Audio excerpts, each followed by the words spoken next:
Fala pessoal! Recentemente o Ministério da Educação resolveu acabar com o Programa Nacional de Escolas Cívico-Militares, o PECIM. E isso deu origem a um novo debate sobre o tema e também a algumas fake news. Às vezes por pura ignorância e às vezes por desonestidade intelectual e puro mau caratismo mesmo. O fato é que muita gente não sabe do que se trata, mas mesmo assim quer opinar, coisa que a gente já se acostumou a ver pelas redes sociais, pela internet como um todo. Então hoje eu vou falar um pouco sobre o programa, esclarecer alguns mitos sobre ele, falar sobre alguns motivos que levam a essa decisão por parte do governo e no final dizer por que eu concordo com a decisão do MEC.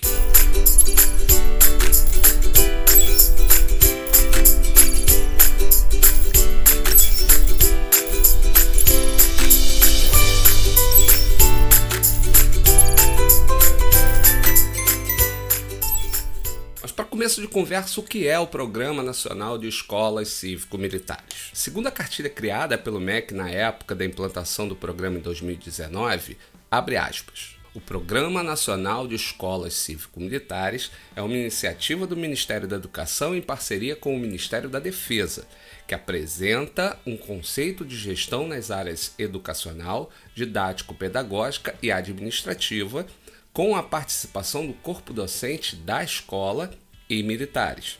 A proposta é implantar 216 escolas cívico-militares em todo o país até 2023, sendo 54 por ano.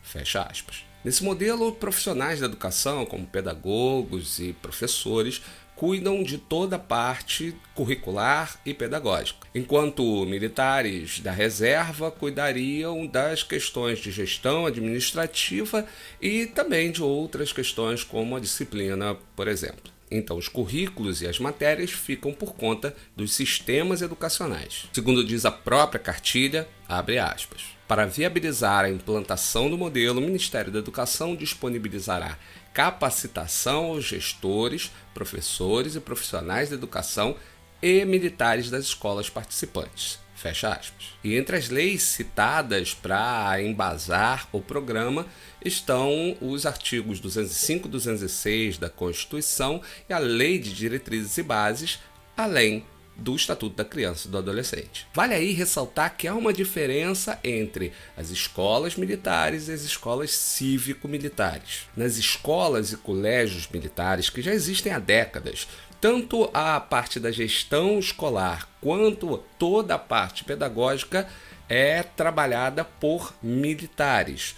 Ou seja, desde o diretor até os professores são todos militares. Já nesse modelo de escolas cívico-militares criadas no governo Bolsonaro, apenas a gestão é feita por militares, enquanto toda a parte pedagógica é realizada por profissionais da educação. Segundo o MEC, na época, a criação do programa de escolas cívico-militares tinha o objetivo de levar a essas escolas o que é considerado o padrão de excelência da formação das escolas militares, que tem como objetivo principalmente levar os seus alunos aos institutos militares que vão formar os futuros oficiais. Diferente da escola cívico-militar, que vai, dentro de um modelo militarizado, formar o cidadão que vai assumir ou seguir a sua vida no seu trabalho ou mesmo entrar para as Forças Armadas. E é justamente nessa diferença que começam a surgir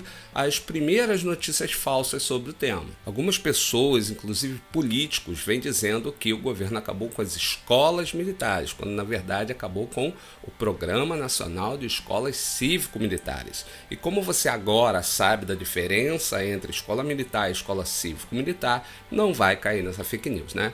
Sem contar que vários estados criaram seus próprios programas, com parcerias entre as polícias militares e corpo de bombeiros e as secretarias de educação. Enquanto o programa que está sendo encerrado é o Programa Nacional, que tinha a parceria do MEC com o Ministério da Defesa. E quais são as alegações do governo para dar fim ao programa de escolas cívico-militares. Segundo o governo, os principais pontos para essa decisão ser tomada seriam dois: o desvio da finalidade das Forças Armadas e a vulnerabilidade social que foi usada como justificativa para a criação do programa, que seria algo ligado muito mais a políticas sociais do que necessariamente aos militares. E agora, quais são as minhas críticas a esse programa e por que eu concordo com o governo nessa decisão de dar fim ao Programa Nacional de Escolas Cívico-Militares? Segundo o que foi apresentado pelo programa na época,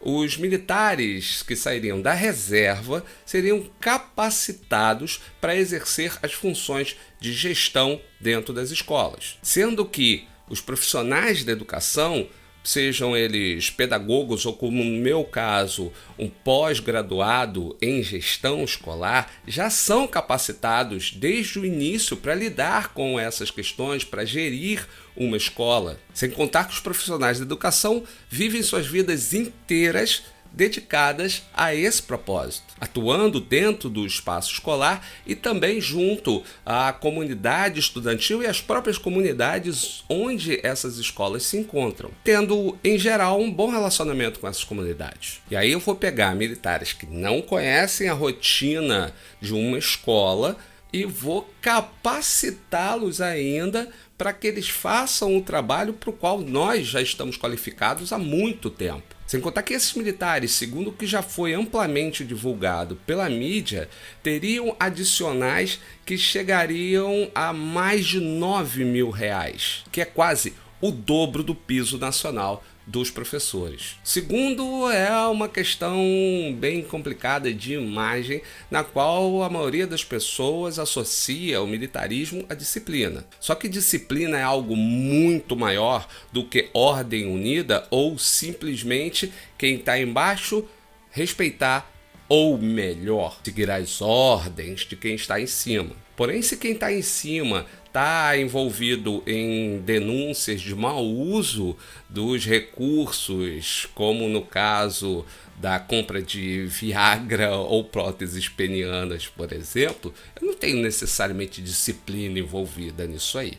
Quer dizer, a ideia de que disciplina é para quem está embaixo, para quem está em cima pode fazer o que quiser. Uma outra crítica que eu tenho é que, no caso das escolas cívico-militares, o intuito de formar um cidadão para a vida civil dentro de uma disciplina militar me soa muito mais com a tal doutrinação que eles tanto apontam na escola regular do que o que de fato acontece nas escolas brasileiras, já que a doutrinação é feita quando uma única linha de pensamento é trabalhada, e não quando se tem uma diversidade de opiniões e de pontos de vista dentro da instituição. E quando se tem a liberdade, inclusive garantida por lei, de atuar dentro desses pontos de vista. E por falar em lei, vários pontos do programa de escolas cívico-militares entram em choque, tanto com a Constituição Federal, que eles citam como justificativa, quanto com a Lei de Diretrizes e Bases da Educação Brasileira, a LDB.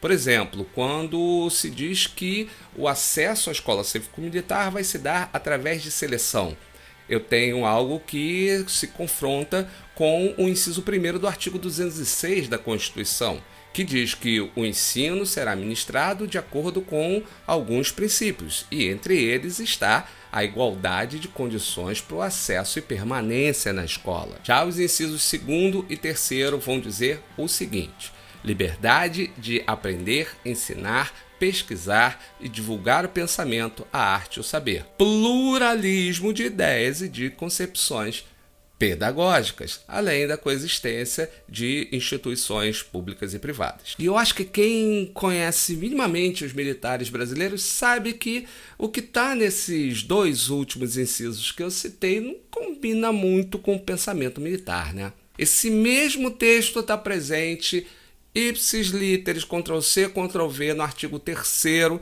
da Lei de Diretrizes e Bases da Educação Brasileira, que ainda complementa no inciso 4º, citando o respeito à liberdade e o apreço à tolerância, que também não tem muito a ver com o que a gente conhece sobre os militares brasileiros. E tudo isso tende a criar um cidadão cada vez menos crítico e sensível às necessidades da sociedade que a gente tem na atualidade. Em resumo, esse modelo tende a formar uma mão de obra obediente e só. O artigo 205 da Constituição vai dizer o seguinte, abre aspas, a educação, direito de todos e dever do Estado e da família, será promovida e incentivada com a colaboração da sociedade, visando ao pleno desenvolvimento da pessoa, seu preparo para o exercício da cidadania e sua qualificação para o trabalho. Sendo que para exercer plenamente a sua cidadania é necessário conhecer bem os seus deveres, mas também conhecer bem os seus direitos e saber como buscá-los. Coisa que está presente na escola regular, mas que na educação militarizada se foca muito mais nos deveres do que nos direitos. E isso aqui no Brasil não é novidade para ninguém. Então, como exercer essa plena cidadania se focando nos deveres e deixando para segundo plano os direitos? Essa é a pergunta que fica. Então é isso, se você tem uma opinião sobre esse assunto e quiser opinar, é claro, escreve aí nos comentários. Se você curte esse tipo de discussão sobre o tema da educação, se inscreve no canal e me segue nas redes sociais. Eu fico por aqui e um abraço para você. Tchau.